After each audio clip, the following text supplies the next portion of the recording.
بسم الله الرحمن الرحيم.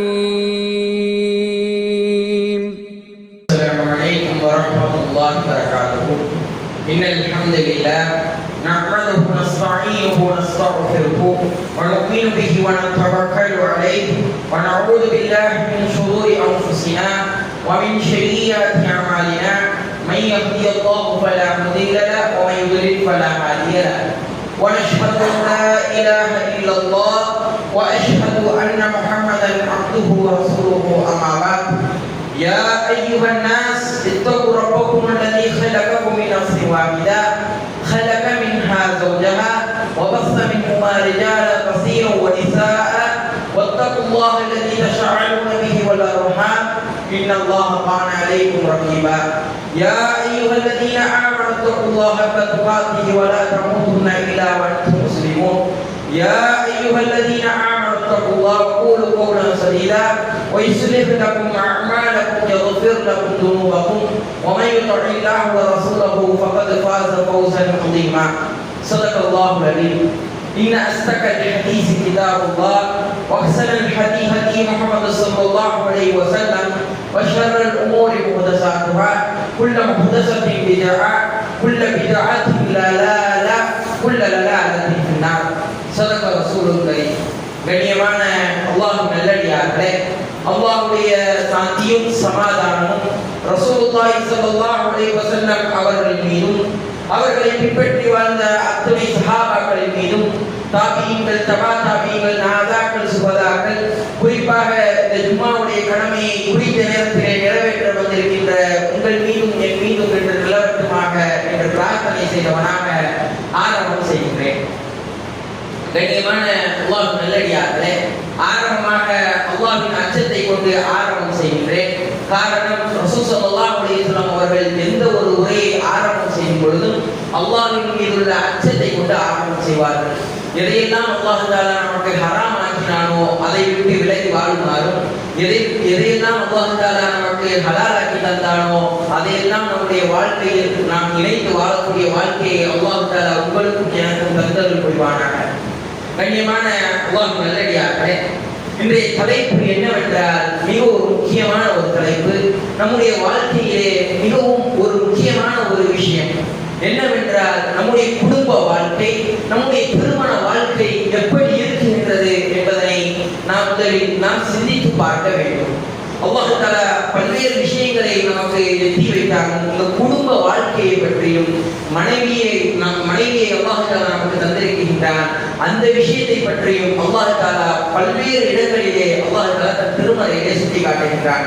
அல்லாஹ் தஆலா திருமறையிலே சுட்டிக்காட்டுகின்றான், உதுகுலுல் ஜன்னத அன்தும் வஸ்வாஜுகும் துஹ்பரும், நீங்களும் உங்களுடைய மனைவியரும் இணைந்தவர்களாக சொர்க்கத்தில் நுழைவார்கள் என்பதாக நல்லடியார்களை பார்த்து அல்லாஹ் தஆலா கூறி காட்டுகின்றான்.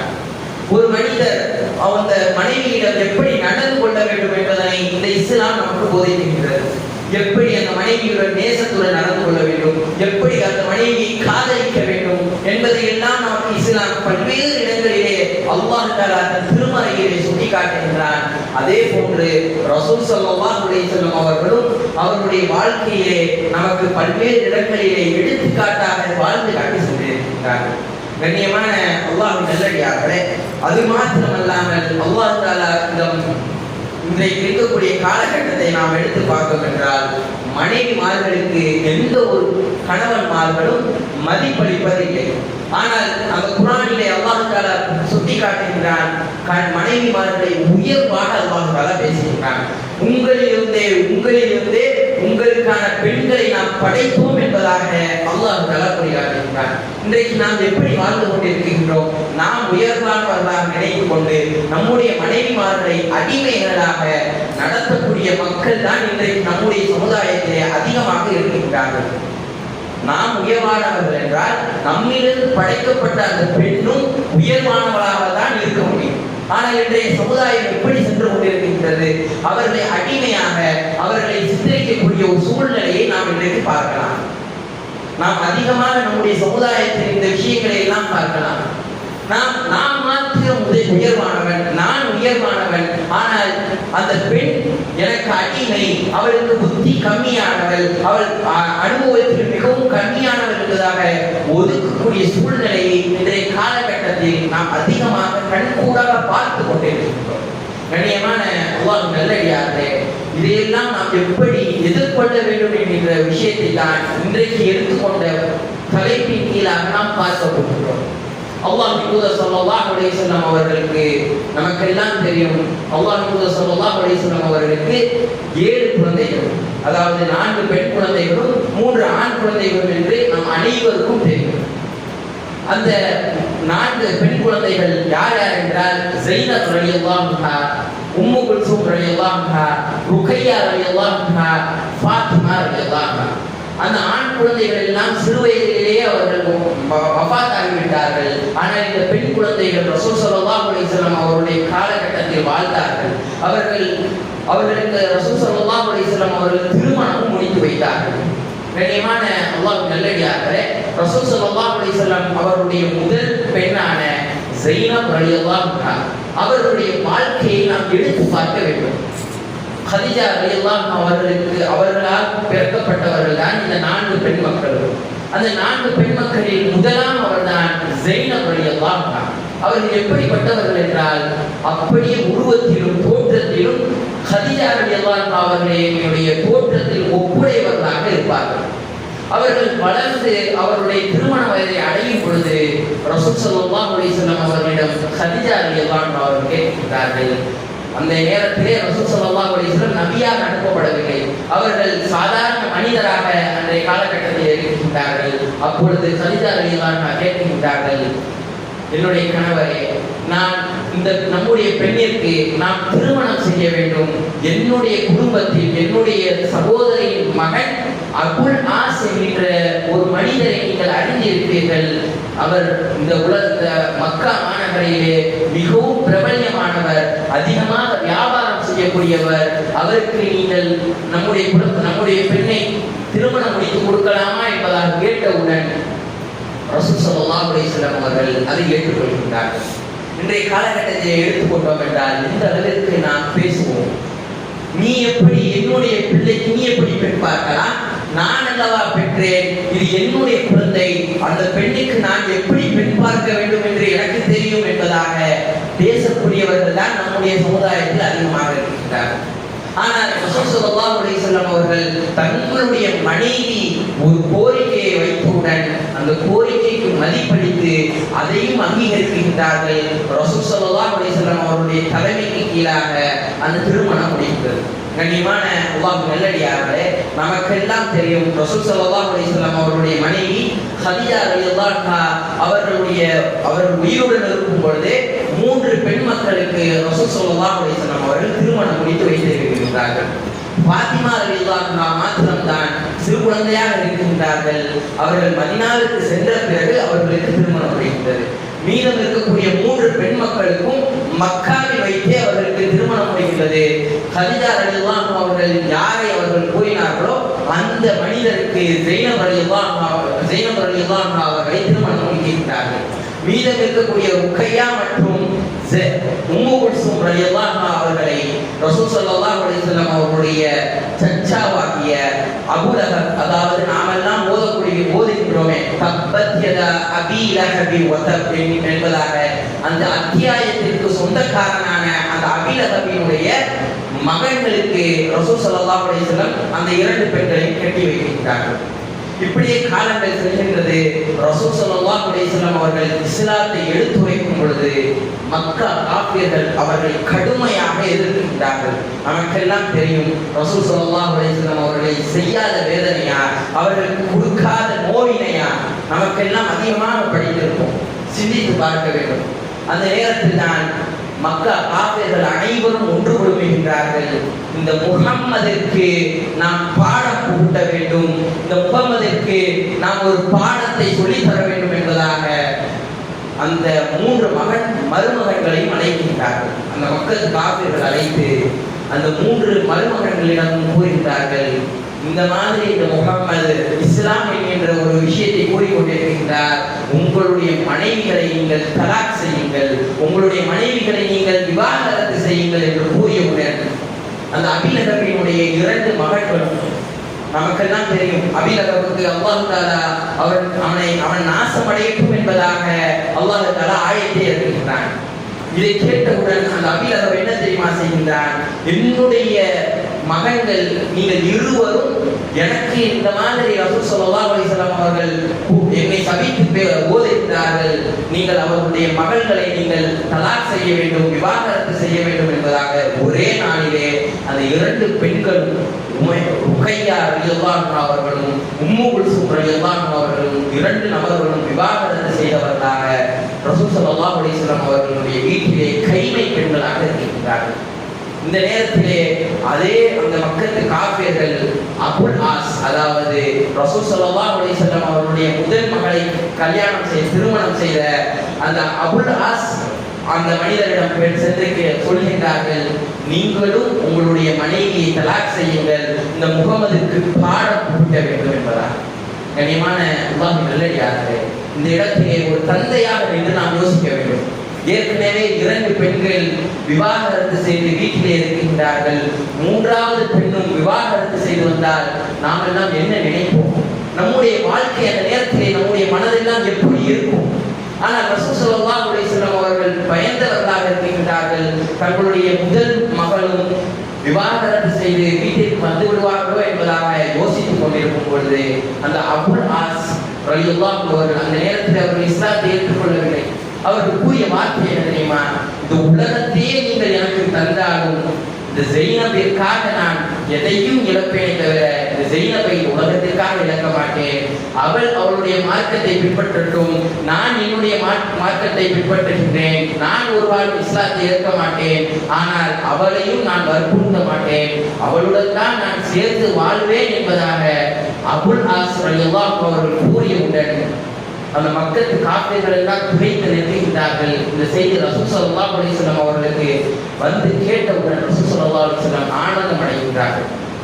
காரணம், 2 பெண்கள் அவர்களுடைய 2 மகள்கள் விதவைகளாக, அதாவது கைமை பெண்களாக, விவாகரத்து செய்த பெண்களாக வீட்டிலே இருந்து கொண்டிருக்கின்றார்கள். ஆனால் 3வது பெண்ணும் அப்படி வந்துவிடக்கூடாது என்பதாக ரசூல் ஸல்லல்லாஹு அலைஹி வஸல்லம் பயந்து கொண்டிருந்த நேரம், அந்த காஃபிராக இருந்தாலும் அந்த அபுல் ஆஸ் அவர்கள் அந்த நேரத்திலே அவர்களுடைய மனைவியை விட்டுக் கொடுக்காமல் அவர்கள் அந்த இடத்திலே மக்கா காஃபிர்களுக்கு எதிராக பேசுகின்றார்கள். கண்ணியமான அல்லாஹ்வின் நல்லடியார்களே, எப்படிப்பட்ட ஒரு காலம்! இன்றைக்கு நமக்கு அல்லாஹ் தஆலா குர்ஆனிலே ஆயத்தை இறக்கி இருக்கின்றான், நீங்கள் காஃபிர்களுடன் திருமணம் செய்யாதீர்கள், மற்ற ஏனைய மார்க்கத்தை உடையவர்களுடன் திருமணம் செய்யாதீர்கள் என்பதாக. ஆனால் அன்றைய காலகட்டத்தில் அந்த ஆயத்தை எல்லாம் அல்லாஹ் தஆலா இறக்கவில்லை. ஆகையினால் ரசூல் ஸல்லல்லாஹு அலைஹி வஸல்லம் தங்களுடைய மகளை அபுல் ஆஸ் அவர்களுக்கு திருமணம் முடித்து கொடுத்திருந்தார்கள். சிந்தித்து பார்க்க வேண்டும். இப்படியே காலங்கள் உருண்டோடுகின்றது. ரசூல் ஸல்லல்லாஹு அலைஹி வஸல்லம் அவர்களுக்கு அல்லாஹ் தஆலா கட்டளையிடுகிறான், நீங்களும் உங்களுடைய தோழர்களும் ஹிஜ்ரத்துக்கு செல்லுங்கள் என்பதாக.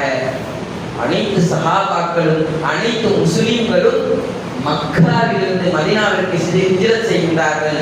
அத்துணை முஸ்லிம்களும் ஹிஜ்ரத் செய்து விட்டார்கள். ரசூல் ஸல்லல்லாஹு அலைஹி வஸல்லம் அவர்கள் பயணப்படுகின்றார்கள். ஆனால் யாரும் ஹிஜ்ரத் செய்யவில்லை. ஸைனப் ரலியல்லாஹு அன்ஹா அவர்கள் ஹிஜ்ரத் செய்யவில்லை. காரணம், அவர்களுடைய கனவிற்காக, அவர்களுடைய நேசத்திற்குரிய அந்த மனிதருக்காக அவர்கள் மக்காவிலே தங்கிவிடுகின்றார்கள்.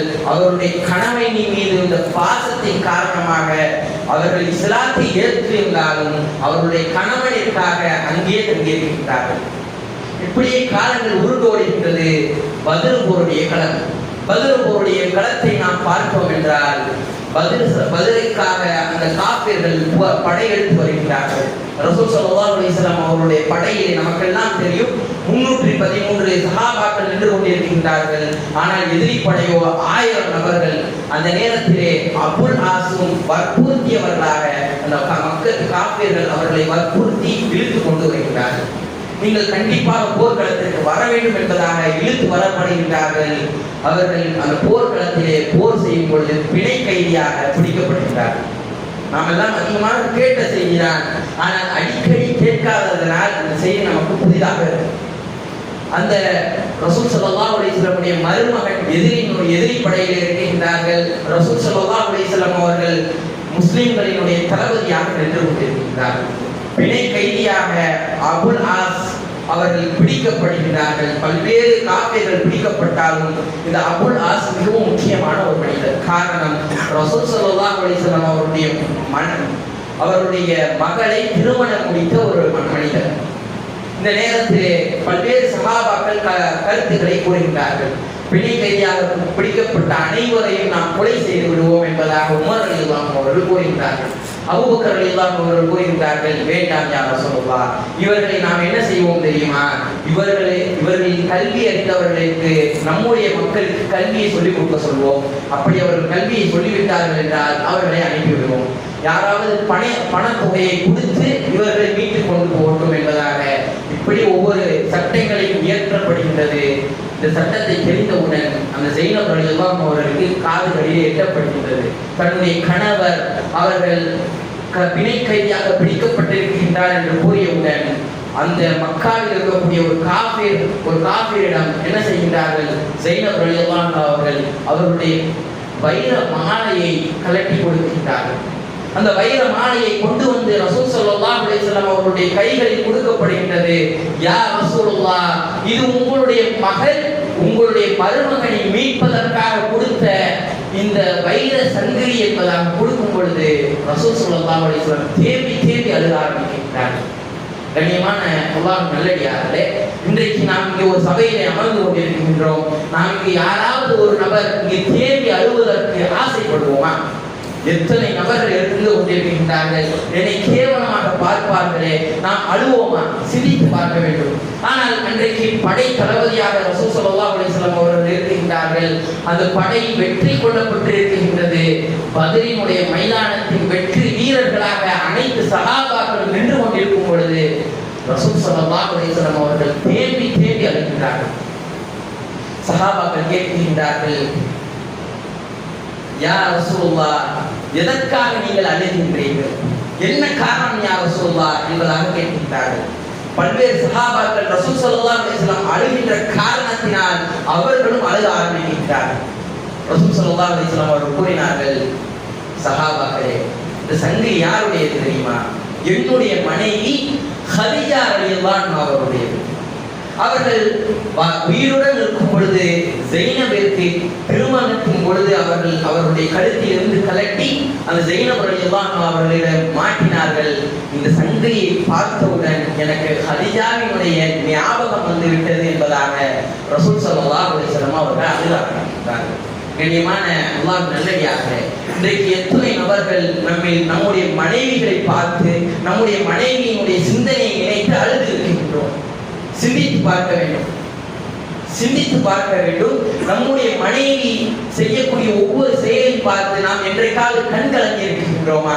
இவ்வளவு கஷ்டப்படுகின்றாள், இவ்வளவு துயரப்படுகின்றாள், நமக்காகத்தான் படுகின்றாள் என்பதாக என்றைக்காவது நாம் கண்ணீர்களிலிருந்து கண்ணீர்களை விட்டிருக்கின்றோமா? ஆனால் ரசூல் ஸல்லல்லாஹு அலைஹி வஸல்லம் அவர்கள் பல்வேறு காலங்கள் கடந்தாலும் ஹதீஜா ரலியல்லாஹு அன்ஹா அவர்கள் மக்காவிலே வஃபாத்தாகி விட்டார்கள். ஆனால் பத்ர் மைதானம் வரைக்கும் ரசூல் ஸல்லல்லாஹு அலைஹி வஸல்லம் நினைவு வைத்திருந்தார்கள். சிந்தித்து பார்க்க வேண்டும். அப்பொழுது ரசூல் ஸல்லல்லாஹு அலைஹி வஸல்லம் நினைத்திருந்தால் அந்த வைர சங்கிலியை அவர்கள் எடுத்து வைத்திருக்கலாம். ஆனால் சஹாபாக்களிடம் கேட்கின்றார்கள், சஹாபாக்களே, இதை எனக்காக விட்டு தருகின்றீர்களா என்பதாக கேட்டவுடன் அனைத்து சஹாபாக்கள், யா ரசூலுல்லாஹ், இதை நீங்கள் கேட்க வேண்டுமா? நீங்கள் எடுத்துக்கொள்ளுங்கள் யா ரசூலுல்லாஹ் என்று சொன்னவுடன் அபுல் ஆஸ் ரலியல்லாஹு அவர்கள் விடுவிக்கப்படுகின்றார்கள். அவர்கள் விடுவிக்கப்பட்டவுடன் ரசூல் ஸல்லல்லாஹு அலைஹி வஸல்லம் அவர்கள் அவரிடம் சொல்கின்றார்கள், அபுல் ஆஸே, நீங்கள் மக்காவிற்கு சென்றவுடன் இந்த வைர சங்கிலியை உங்களுடைய மனைவியின் கழுத்திலே நீங்கள் போட வேண்டும். போட்டுவிட்டு என்ன தெரியுமா செய்ய வேண்டும்? அல்லாஹ் தஆலா இங்கு முஃமின்களுக்கு ஒரு விஷயத்தை ஹராமாக்கி விட்டான். உங்களுடைய மனைவியை நீங்கள் விவாகரத்து செய்ய வேண்டும். நீங்கள் அல்லாஹ் தஆலா கட்டளையிடுகிறான், நீங்கள் மாற்று மதத்தினரை நீங்கள் திருமணம் செய்யாதீர்கள் செய்யாதீர்கள் என்பதாக, ஒரு காபிரை நீங்கள் திருமணம் செய்யாதீர்கள் என்பதாக கட்டளையிட்டிருக்கின்றான்.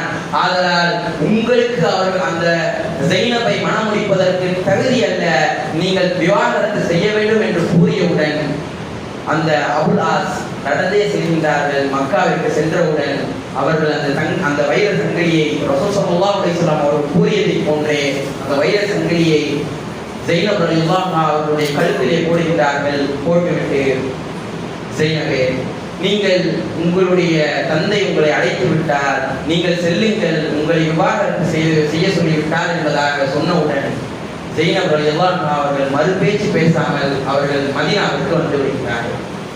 கண்ணியமான அல்லாஹ்வின் நல்லடியார்களே, நமக்கெல்லாம் தெரியும் ருக்கையா ரலியல்லாஹு அன்ஹா அவர்களை பற்றியும் உம்மு குல்சூம் ரலியல்லாஹு அன்ஹா அவர்கள் பற்றியும். அவர்கள் இருவருமே இதே போன்றுதான் விவாகரத்து செய்து வீட்டிலே இருக்கும் பொழுது முதலில் ருக்கையா ரலியல்லாஹு அன்ஹா அவர்களை உஸ்மான் ரலியல்லாஹு அன்ஹு அவர்களுக்கு திருமணம் செய்து வைக்கின்றார்கள் ரசூல் ஸல்லல்லாஹு அலைஹி வஸல்லம். அவர்கள் அந்த திருமணம் சில காலங்களிலே அந்த ருக்கையா ரலியல்லாஹு அன்ஹா அவர்கள் மரணம் அடைகின்றார்கள். மீண்டும் அந்த உம்மு குல்சூம் ரலியல்லாஹு அன்ஹா அவர்களை மீண்டும் மறுமணம் செய்து வைக்கின்றார்கள். கண்ணியமான அல்லாஹ்வின் நல்லடியார்களே, இந்த நேரத்திலே ரசூல் ஸல்லல்லாஹு அலைஹி வஸல்லம் ஜைனப் ரலியல்லாஹு அன்ஹா அவர்களிடம் வந்து பேச ஆரம்பித்தார்கள். சில காரணங்கள் சொல்கின்றது, ஜைனபே, என்னுடைய மகள்கள் அனைத்தும் அவர்களுடைய கணவன்மார்களுடன் நிம்மதியாக இருக்கின்றார்கள், நீங்கள் ஏன் இவ்வளவு கஷ்டப்பட்டு கொண்டிருக்கின்றீர்கள்? உங்களுக்கு எந்த ஆணை பிடித்திருக்கின்றது என்று நீங்கள் கூறுங்கள், நான் திருமணம் செய்து வைக்கின்றேன் என்று கூறியவுடன் அந்த ஜைனப் ரலியல்லாஹு அன்ஹா எந்த வார்த்தையும் பேசாமல் கண்களில் இருந்து கண்ணீரை சிந்துகின்றார்கள். இதை பார்த்த ரசூல் ஸல்லல்லாஹு அலைஹி வஸல்லம் அவர்கள் புரிந்து கொள்கின்றார்கள், இதை நாம் எந்த இடத்திலும் இனிமேல் பேசக்கூடாது என்பதாக ரசூல் ஸல்லல்லாஹு அலைஹி வஸல்லம் அப்படியே விட்டு விடுகின்றார்கள். ஆனால் அந்த அபுல் ஆஸ் அவர்கள் மக்காவிலே இருக்கின்றார்கள். எந்த அளவுக்கு என்றால், அவர்கள் நினைத்திருந்தால் வேறு ஒரு திருமணத்தை முடித்திருக்கலாம். அவர் நினைத்திருந்தால் பல்வேறு பெண்களை அவர்கள் திருமணம் செய்திருக்கலாம். அன்றைக்கெல்லாம் எவ்வளவு வேண்டுமானாலும் திருமணம் செய்து கொள்ளலாம், எந்த ஒரு தடையும் இல்லை.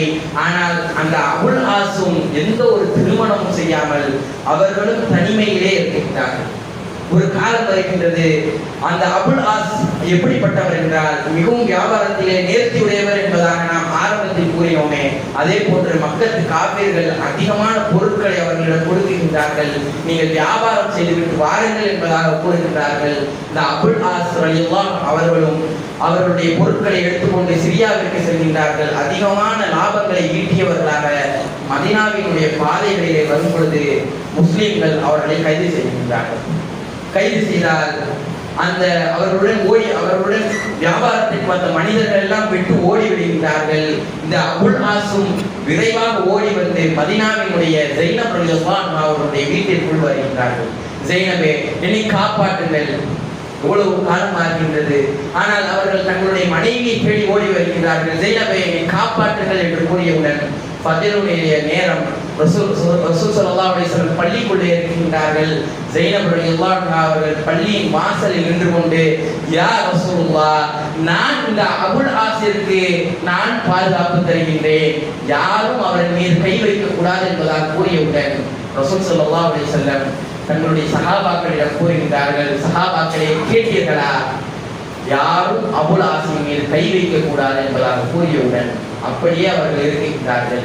ஆனால் அந்த அபுல் ஆஸ் கூறுகின்றார்கள், ஜைனபே, என்னுடைய பொருட்கள் அல்ல, நான் வியாபாரத்திற்கு கொண்டு வந்த பொருட்கள் எல்லாம் என்னுடையதல்ல, அது எல்லாம் அந்த மக்களுக்கு காப்பீர்களுடையது, அதை நீங்கள் எப்படியாவது எனக்கு வாங்கி தாருங்கள் என்று கூறியவுடன் அந்த ஜைனப் ரலியல்லாஹு அன்ஹா ரசூல் ஸல்லல்லாஹு அலைஹி வஸல்லம் அவர்களிடம் சொல்கின்றார்கள், யா ரசூலுல்லாஹ், எனது அருமை தந்தையே, நீங்கள் அவருடைய பொருட்களை கொடுத்து விடுங்கள் என்று கூறியவுடன் ரசூல் ஸல்லல்லாஹு அலைஹி வஸல்லம் அவர்கள் அந்த பொருட்களை கொடுக்கின்றார்கள். அந்த நேரம் புயல் காற்று வீசிக் கொண்டிருக்கக்கூடிய காலம், ஆதலால் அங்கேயே கொஞ்ச காலம் அந்த அபுல் ஆஸ் அங்கே இருக்கின்றார். அந்த புயல் காலங்கள் எல்லாம் சரியான பிறகு அவர்கள் மக்காவிற்கு செல்கின்றார்கள். மக்காவிற்கு சென்றால் மக்களுக்கு காப்பீர்களிடம் கூறுகின்றார்கள், மக்களுக்கு காப்பீர்களே, இதோ உங்களுடைய லாபம், இதோ உங்களுடைய பொருட்கள் எல்லாம் சரியாக இருக்கின்றதா என்பதாக கேட்கின்றார்கள். அனைத்து மக்களும் கூறுகின்றார்கள், அபுல் ஆஸே, அனைத்தும் சரியாக இருக்கின்றது என்று கூறியவுடன் அந்த அபுல் ஆஸ் ரலியல்லாஹு அவர்கள் கூறினார்கள், அப்படியானால் அஷ்ஹது அல்லா இலாஹ இல்லல்லாஹ் வ அன்ன முஹம்மதர் ரசூலுல்லாஹ், நான் அல்லாஹ்வின் தூதர் ஸல்லல்லாஹு அலைஹி வஸல்லம் அவர்களை ஏற்றுக்கொண்டேன், அல்லாஹ்வே ஒரே இறைவன் என்பதாக கூறிவிட்டு அதே இடத்திலே கூறுகின்றார்கள், நான் மதீனாவிலே நினைத்திருந்தால் இஸ்லாத்தை ஏற்றிருக்கலாம். எதற்காக தெரியுமா நான் மதீனாவிலே இஸ்லாத்தை ஏற்காமல் வந்தேன்? காரணம், இந்த பணத்திற்காக, பதவிக்காக இந்த அபுல் ஆஸ் இஸ்லாத்தை ஏற்றுக்கொண்டான் என்பதாக எந்த ஒரு பெயர் வந்துவிடக் கூடாது. ஆகையினால் நான் இங்கு மக்காவிற்கு வந்து இஸ்லாத்தை ஏற்றுக்கொண்டேன் என்பதாக கூறிவிட்டு மதீனாவிற்கு வருகின்றார்கள். சிறிது காலம்தான் அவர்கள் வந்து மதீனாவிற்கு வந்து ஓரிரு வாரங்களிலே ஜைனப் ரலியல்லாஹு அன்ஹா அவர்கள் வஃபாத்தாகின்றார்கள்.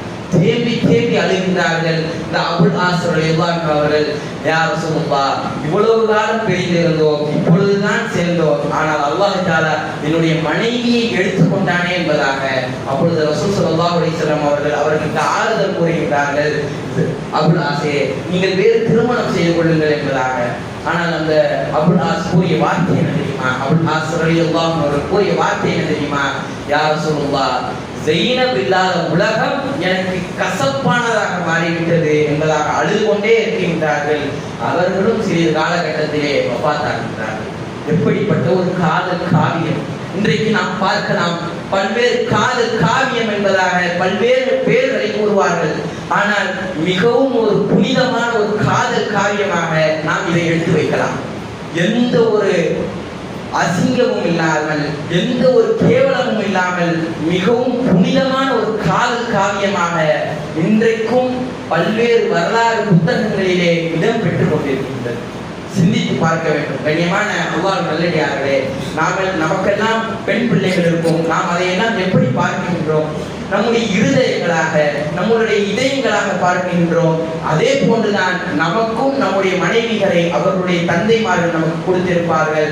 ஆனால் அதை நாம் எப்படி பார்த்து கொண்டிருக்கின்றோம்?